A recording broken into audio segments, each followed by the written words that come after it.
తాకట్లో ఉన్న మీ బంగారాన్ని విడిపించి ఆ రోజు ఆన్లైన్ రేటుకి కొంటాం. Sharma gold company. నమస్కారం, వెల్కమ్ టు సుమన్ టీవీ. నేను గీతాంజలి. ప్రస్తుతం మనతో పాటు శ్రీ శ్రీ శ్రీ ఆనంద శివకామేశ్వరి సన్నిధానం పీఠాధిపతులు మాతాజీ శ్రీ శ్రీ శివకామేశ్వరి ఆనందమయ్య అమ్మ ఉన్నారు. వారితో మాట్లాడదాం. అమ్మ నమస్కారం. నమస్కారం తల్లి. శ్రీమాత్రే నమః. శ్రీమాత్రే నమః. ఎలా ఉన్నారమ్మా? బాగున్నాను, మీరు ఎలా ఉన్నారు? చాలా బాగున్నాను. అమ్మవారి దయ, మీ ఆశీస్సులు. అమ్మ, పోలీస్ వర్గం ఆ, ఒక కథ ఉంటుంది, అది చూసి అది విని మనం చాలా నేర్చుకోవచ్చు భక్తి పరంగా అని విన్నాను. మీ ద్వారా ఆ కథ వినాలనుకుంటున్నాను. అలాగే ఇప్పుడు అమావాస్య అయిపోయిన తెల్లారే కదమ్మా? అవును. మరి ఆ రోజున విధిగా అందరూ ఆచరించవలసింది ఏంటో కూడా వివరించండి. తప్పకుండా తెలియజేస్తాను. యాదేవి సర్వభూతేషు కాంతి రూపేణ సంస్థిత. నమస్తశ్యై నమస్తశ్యై నమస్తశ్యై నమో నమః. సుమన్ టీవీ వీక్షిస్తున్న ప్రేక్షకులందరికీ శ్రీమాత్రే నమః. పోలీస్ వర్గం అంటే ఈ నెలంతా మనం దీపారాధన చేసుకుంటాం కదమ్మా. ఈ దీపారాధన చేసుకున్న తర్వాత ఆ పోలిని, ఆ దీపాన్ని స్వర్గానికి పంపిస్తూ ఉంటారన్నమాట. దాన్నే పోలీస్ స్వర్గం అంటారు.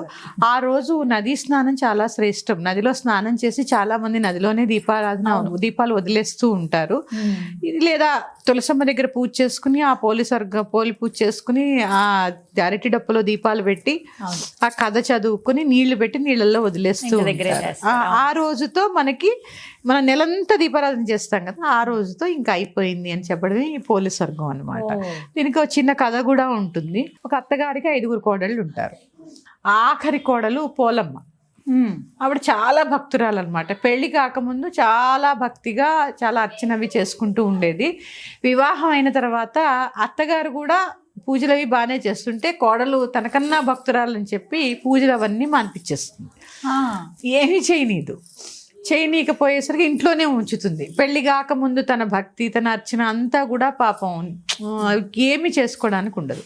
ఈవిడేం చేస్తుంది, 5 కోడళ్ళు కదా, మిగిలిన 4 కోడళ్ళని తీసుకుని గుడికి వెళ్ళి అన్ని పూజలు చేసుకుంటుంది. 5వ కోడలికి ఆవిడకి ఎక్కడ పేరు వచ్చేస్తుందో ఈవిడికి మహాభక్తురాలని చెప్పి ఇంటి నుంచి కదలనిచ్చేది కాదు. ఎప్పుడు చూసినా పని పని పని. ఇలా కార్తీక మాసం దీపారాధన అంతా అయిపోయిన తర్వాత ఒకరోజు పోలీస్ వర్గానికి పంపించడానికి ఈవిడ 4 కోడళ్ళని తీసుకుని గుడికి వెళ్ళిపోయి ఆఖరి కోడలికి కనీసం పూజ సామాను కూడా దొరకకుండా చేసి గుడికి వెళ్ళిపోతుంది.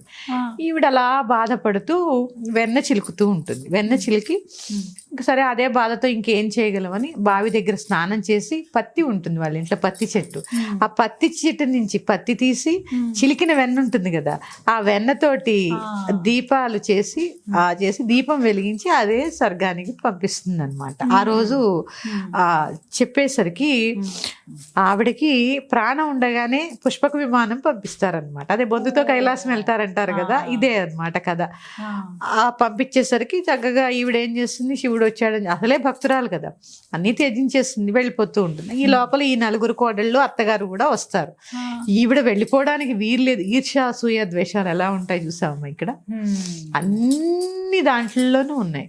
ఇటు ఇంట్లో ఉంటున్నాయి, దేవాలయాల్లో ఉంటున్నాయి, పీఠాల్లో ఉంటున్నాయి, ఏదైనా సామూహికంగా చేసుకునే అర్చనలో, పారాయణలో, అంటే ఎంత ఉంటుంది అనేది ఇది చిన్న ఉదాహరణ. పాపం ఆవిడ వెళ్ళిపోతూ ఉంటే ఎక్కి ఆవిడ కాళ్ళు పట్టుకుని అత్తగారు వెనక్కి లాగడానికి ప్రయత్నం చేస్తే మిగిలిన 4 కోడళ్ళు కూడా అత్తగారు కాళ్ళు పట్టుకుని కిందకి, అంటే ఆవిడ కిందకి పడిపోవాలని. అప్పుడు దేవతలందరూ కూడా వీళ్ళు పనికిరారు అని చెప్పి వాళ్ళని వదిలేస్తే ఆవిడ స్వర్గానికి వెళ్ళిపోతుంది. అదే పోలీస్ వర్గానికి పంపేయడం కథ అన్నమాట. దాన్నే పోలీస్ వర్గానికి పంపిస్తాం అంటూ ఉంటారు. అలాగా మనసు ప్రధానం. ఏదైనా అదే చెప్తాను. దీంతో ఇప్పుడు ఆవిడ ఏం చేసింది, చిలికిన వెన్నతో పెట్టింది. నువ్వుల నూనె వేయాలా, విప్ప నూనె వేయాలా, ఆవునే వేయాలి, దీంట్లోనే మన జీవితం గడిచిపోతుందమ్మా. ఏమీ లేదు, వంట నూనె పోసి కూడా దీపారాధన చేసుకోండి మీ దగ్గర ఏం లేకపోతే. భక్తి ప్రధానం, డబ్బులు ఖర్చు పెట్టడం ప్రధానం కాదు, భక్తి ప్రధానం.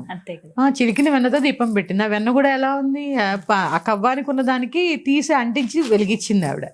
అంటే అక్కడ ఏంటి, ఆవిడ భక్తి, ఆవిడ పెట్టిన ఆ త్రికరణ శుద్ధిగా ఆవిడ వెలిగించిన దీపం ఆవిడ స్వర్గానికి తీసుకెళ్ళింది.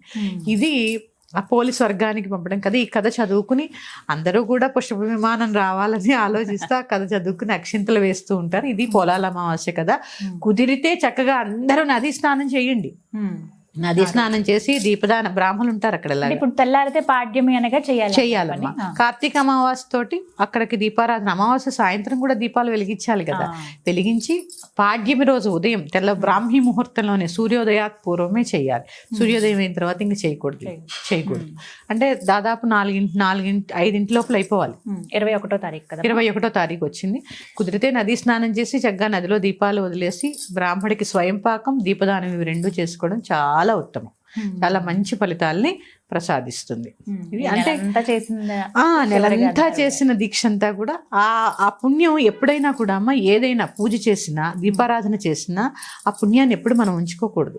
ఒక పూజ చేస్తే ఏ దేవతకైతే పూజ చేస్తామో ఆ దేవతకు సమర్పించేయాలి. మన యోగ్యతను బట్టి ఫలితాన్ని వాళ్ళు ప్రసాదిస్తారు. అందుకే ఆఖరిలో చెప్తారు కదా, మంత్రహీనం, క్రియాహీనం, భక్తిహీనం, శ్రద్ధాహీనం, ద్రవ్యహీనం. ఇప్పుడంతా ద్రవ్యహీనమే జరుగుతుందిగా. ఇది లేకపోతే అక్షంతలు వేసి నమస్కారం చేసుకుంటాం. అందుకని ఇది లేదు అది లేదని బాధపడద్దు. ఇవన్నీ కూడా ఇది లేకపోయినా నా త్రికరణ శుద్ధిగా నీకు పూజ చేశాను, ఇవి నువ్వు స్వీకరించి నా యోగ్యతని బట్టి. అందుకే శంకర భగవత్పాదులు ఏం చెప్తారు, కుపుత్రో నాజాయితే క్వచిదపి కుమాత అనభవతి. చెడ్డ కొడుకుంటాడు కానీ చెడ్డ తల్లి ఉండదమ్మా ఎక్కడైనా.